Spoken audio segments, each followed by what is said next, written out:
Hello, so today I've got a quick video on 3 helpful strategies for you if you always feel like your mind's chaotic, if you always feel disorganized, if you feel like you've been pulled in a million different directions, and your personal well-being suffers as a result of that. Just as a side note, if you can hear Finn chomping in the background, I'm very sorry, but the bone is keeping him quiet, so I'm going to leave him with it. So these are 3 very practical strategies that I use with myself, that I use with my clients, that can help you to organize your day a bit and just take some of the stress out of it, because every life is difficult enough as it is, and we don't need to make it more difficult by being disorganized, by not being particularly well planned. So these are 3 very easy things that you can do which will hopefully help to improve your life and give you a bit more time for yourself as well. Now, the first one of these strategies is to plan some elements of your nutrition for the week. And I think some people think that making a plan for the week involves sitting down, working out exactly what meals you're going to have, exactly what ingredients you're going to have. But you can just plan bits and bats. And even if it's as simple as sitting down, writing a bit of a food shop for the week, working out some things like what are you going to have for breakfast? Are you going to have the same thing for breakfast to keep it easy? Lunches, dinners, do you need bread? What might you need for those?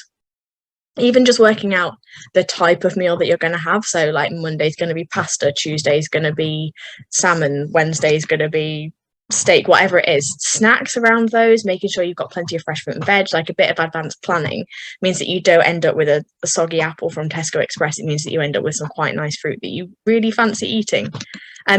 Even just planning your veg, looking in your fridge at the start of the week and going, right, we've got mange tout and broccoli, what else might we need? When are we going to eat that? How are we going to eat that? Is that going to last us the whole week? What else do we need to add to that? What can I put on my shopping list?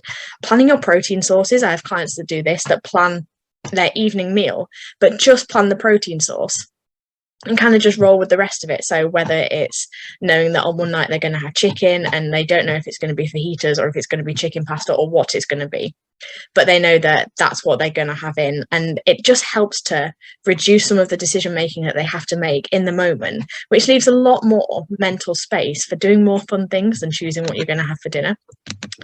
The second thing is to brain dump everything. And this is especially for those people who feel like they're being pulled in a million different directions. They're not sure what's going on. They lose track of what they've got to do. They lose track of where everyone is. It's just to write down everything in your brain on paper, even if it's stupid things like the name of the film that someone told you that you said you'd put on your list, and you know that there isn't a list, and you know you'll forget it and you'll never watch it.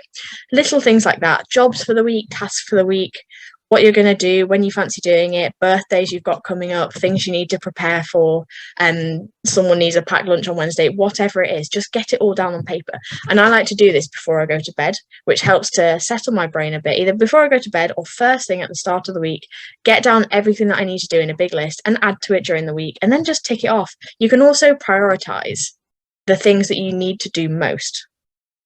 So if you have tasks that are time sensitive, tasks that like this needs to be done by Tuesday, this needs to be done by so and so, like just put an asterisk on them, highlight them, and underline them, circle them, whatever it is. Prioritize those as your need to do tasks, and then just gradually tick through everything else, and it will help you with that sense of, right, I am actually in control of what I'm doing, instead of being like, oh my god, I don't know what the next thing I'm going to do is. And then the third thing to do is schedule like it's your job. We turn up to our jobs, we used to turn up to school, you might turn up to university, you turn up at the time that you're told to be there. So why don't you schedule other things in like it's part of your job? What day and time are you going to go for a run? Make it non-negotiable, because it's kind of a non-negotiable that you rock up to work at 9 a.m. and you leave at 5 p.m. Why can't we do other things like that to make it actually happen? Like, if you can do this thing that you potentially might not really want to do by scheduling it, you can do things that will be helpful for you and that you want to do by scheduling them. What day and time are you going to go for a run? For me, this is like 10 a.m. Doesn't matter what's really going on. Somewhere between 10 and 11 a.m. I'll put my work down and I'll head out for a run, because I know that it makes me feel good. And it means that I'll actually get it done, because if I try and leave it to later on in the day, I know that I just won't have the time or inclination to do it. What day and time are you going to go do your grocery shopping? Plan it, schedule it. It will just help you out, instead of sitting there umming and ahhing about what you need to do and when you need to do it and what the most important thing to do is. If you plan it out ahead of time, it makes life so much easier. Or if you have a set time that you know that you go do it, and that's when you do it most of the time, makes it so much easier to do. Even things like, what time are you going to drink some water? If you're the kind of person that's like, I know I need to drink more water, I know I need to remember to eat lunch so that I don't overeat in the evening. Schedule it in. Set yourself an alarm on your phone. You've probably got a smartphone. Set an alarm on it so that you remember to do these things. Set an alarm for 10 a.m. to remind yourself to go and get some water to drink if you're the type of person that just won't do it. And those are the three things. So just to quick recap, first one is plan some elements of nutrition. It doesn't have to be all or nothing. You can plan little bits and pieces without having to plan everything to the nth degree. Brain dump all your tasks for the week and schedule things like it's your job, like you're going to work. Schedule your runs, schedule your training sessions, schedule some time for you, like it's your job. I hope those help, and I'll speak to you soon.